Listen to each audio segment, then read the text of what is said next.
Alright, so this is 6.1 part 2, which is your exponential growth and decay equations. Alright, so the model for exponential growth that we're going to use is based off a times b to the x. It's a variation of it. Remember, exponential growth is the form y equals a times b to the x. We're going to do some replacements here though.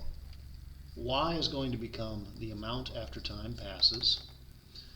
A is going to become the principal. And we're going to replace this b piece with 1 plus the rate of growth and x with a t.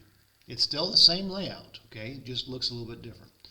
So a sub t is the amount after time passes.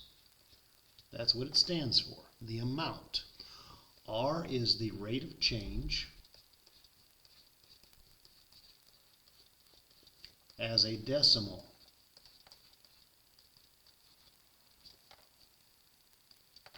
T stands for time. 1 plus R, that's actually your B term there, but it represents what they call the growth or decay factor.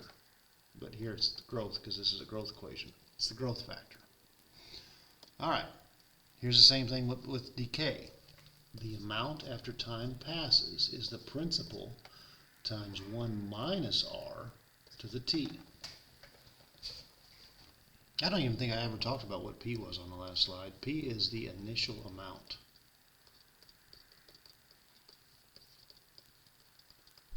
Sorry about that. A of T is still the amount after time passes. I'm on lunch break here, so I'm going to move quick. R is the rate of decay as a decimal, not a percentage. The 1 minus R would represent the decay factor. Alright, 2 of 8 slides done. Sweet. The population of a large city was about 4.6 million in the year 2010 and grew at a rate of 1.3% annually for the next 4 years. What exponential function models the population of the city over that 4-year time period? So it's growing, so I'm going to use this form. And the amount after time passes would be the principal, which is 4.6 million. We're not going to write out 4.6 million as a whole number, times 1 plus R. Here's something that gets kids. This is 1.3%. As a decimal, you have to shift that decimal 2 places left. So it's 0.013. And then that gets raised to some time. Okay, it just wants a model. It doesn't want me to plug in a 4, even though I know what the time frame is. It just wants a model. Now, one of the things that kills me is that kids stop here. You don't stop here. You can add 1 and 0.03. You can do that without a calculator. At least, boy, you ought to better be able to do that without a calculator. If you can't, there is something wrong with you. So 4.6 times 1.013 to some time period. Now, they didn't want us to actually figure out how many people were in that city after 4 years. It says if the population continues to grow at the same rate, what will the population be in 2040? So our time here is 30 years because 2010 plus 30 is 2040. So we're going to find the amount in 30 years by just plugging in a number. The time is 30. T becomes 30. And then we go push buttons because I have no idea what 1 in 13 thousandths to the 30th power is. Don't have a clue. So just type the whole blasted thing in.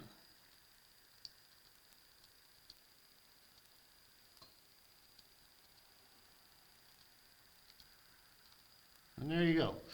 6.78 million. Pretty big. It's roughly 6.78 million people.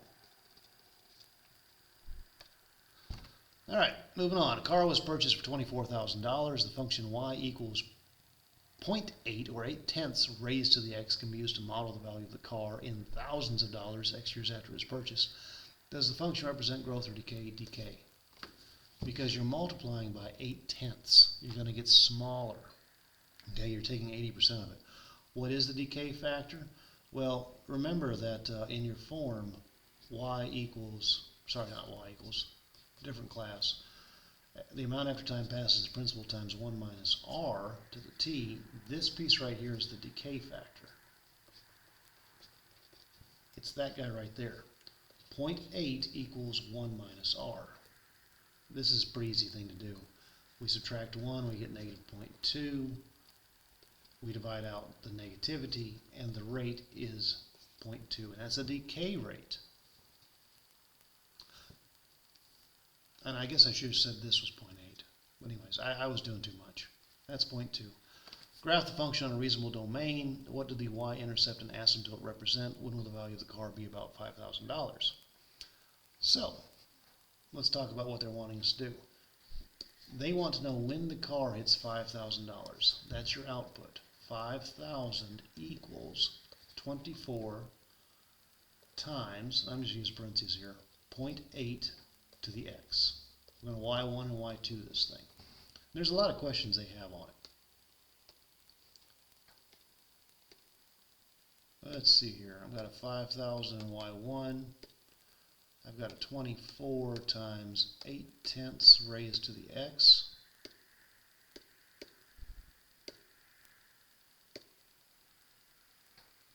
I'll do a zoom 6 even though it's useless.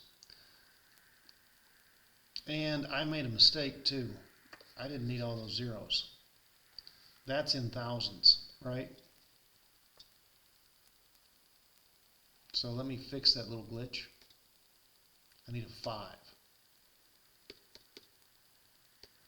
Now they do want a graph on a reasonable domain.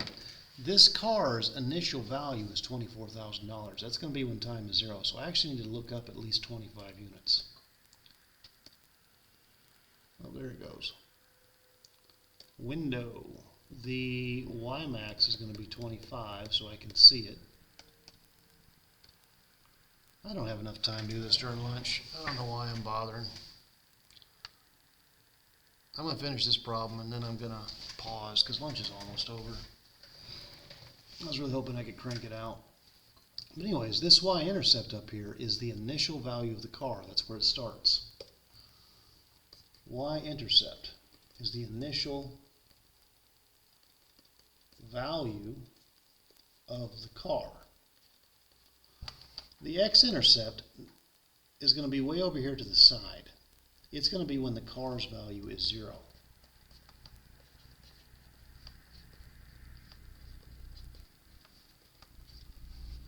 Now, the actual question here is, when's the thing worth $5,000? That's as simple as doing second trace 5 and pressing enter 3 times in 7.0296 years.